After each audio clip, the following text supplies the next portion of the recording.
The first note shattered the room like glass under sudden heat, and the CEO's breath stopped as if her chest had forgotten how to rise.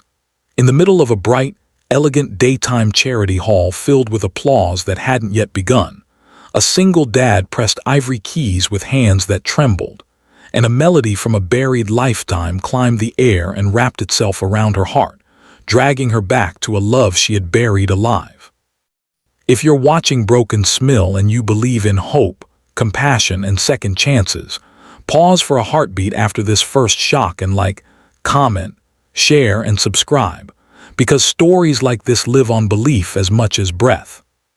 The man at the piano was named Rowan Hale, and the suit he wore didn't quite fit his shoulders the way confidence usually does. Sunlight streamed through tall windows, catching dust motes that drifted like tiny witnesses to a moment none of them understood yet.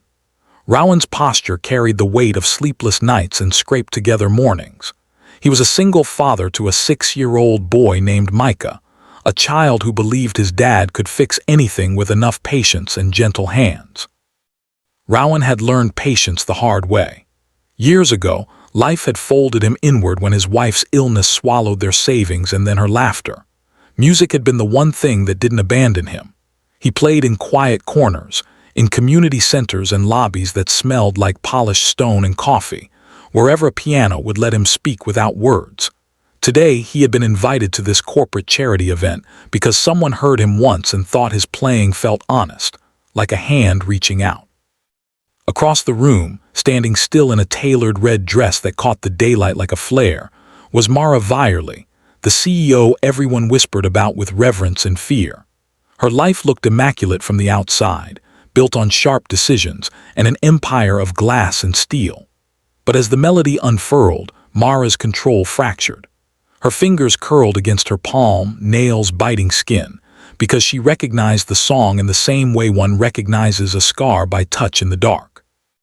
This was not a famous piece.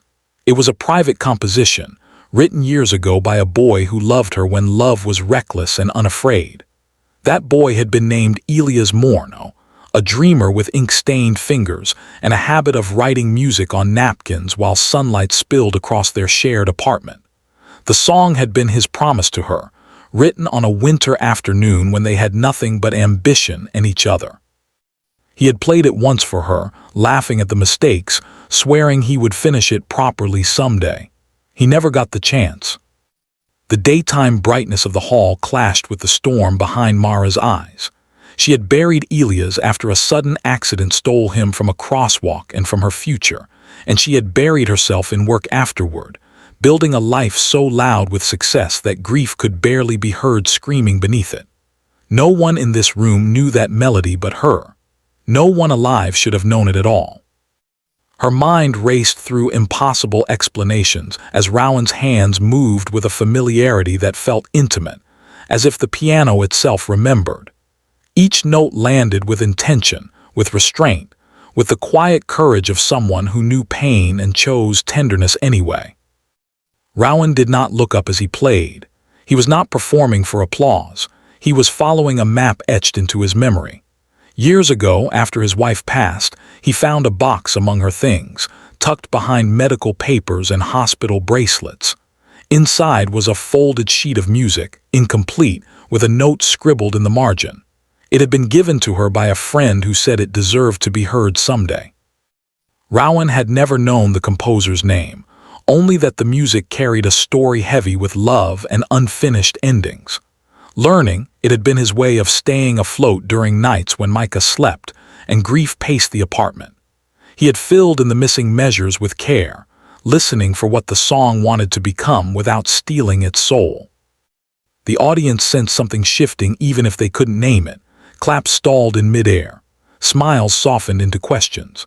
The piano's polished surface reflected Rowan's forearms, the faint scar there catching the light, a reminder of the factory job he had quit when the hours stole too much time from Micah. Daylight made everything honest. There were no shadows to hide in. Mara felt exposed, unarmored, the past rushing her with a clarity she had denied herself for years.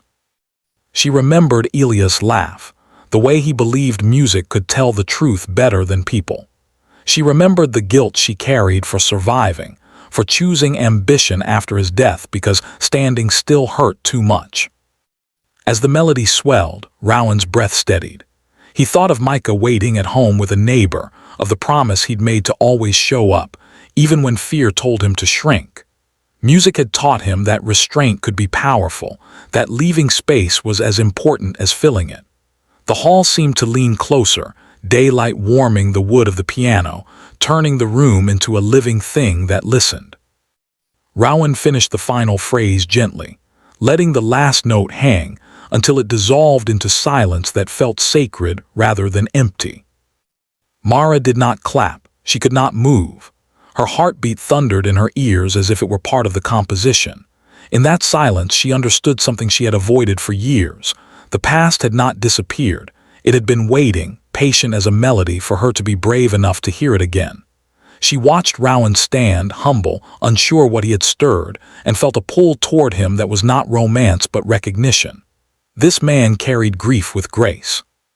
He did not weaponize it or hide it behind glass towers. He let it teach him how to care. The rest of the afternoon unfolded in a haze. Sunlight shifted, dust settling, people finally applauding with relief, as if released from a held breath. Mara found herself walking toward the piano, her heels measured, her face composed in the way she had practiced since grief taught her to armor up. But inside, something was loosening. She saw in Rowan the life she had chosen not to live, one grounded in small rooms and big feelings. She wondered what it would be like to let music back into her days, not as a memory, but as a companion. Rowan packed his sheet music carefully, the incomplete pages now complete in his hands. He felt seen in a way that startled him, as if the room had thanked him for telling a truth he hadn't known he shared. He thought of Micah again, of the bedtime songs and the promise that pain did not have to harden into bitterness. The charity event faded into a backdrop. What mattered was the quiet understanding that some connections transcend explanation. Mara's life tested her in the days that followed. Board meetings felt louder, decisions sharper. She dreamed of winter light and ink-stained fingers, of a melody that refused to stay buried. She researched the piece without asking anyone, tracing threads that led to an old friend of Elia's, to confirmation that the song had been his. The realization didn't break her, it steadied her. For the first time, grief felt like a bridge instead of a wall. She reached out, not to reclaim the past, but to honor it by letting it breathe in the present.